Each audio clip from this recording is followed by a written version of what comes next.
ত্রয়োদশ সংসদ নির্বাচন ঘোষণার পর বিভিন্ন দল তাদের পছন্দের প্রার্থীদের মনোনয়ন দিতে শুরু করেছেন। মনোনয়ন পাওয়ার পর পাড়া মহল্লা চষে বেড়াচ্ছেন মনোনীত প্রার্থীরা।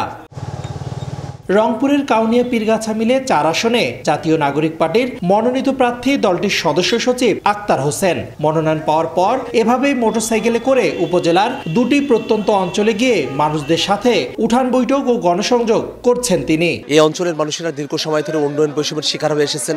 তারা সেই উন্নয়ন বৈষম্য থেকে জাতীয় নাগরিক পার্টি এনসিপির হাত ধরেই এই অবসান ঘটাতে চান এবং এই অঞ্চলের মানুষেরা তাদের দীর্ঘদিনের যে সমস্যাগুলো আছে সেই সমস্যাগুলোর তারা সমাধান চান। গণভোট যদি জুলাই সনদ বাস্তবায়নের আদেশটা সঠিকভাবে দেওয়া হয় তাহলে নির্বাচনের দিনই হোক বা তার আগে হোক যে কোনো সময় এটা অনুষ্ঠিত হতে পারে।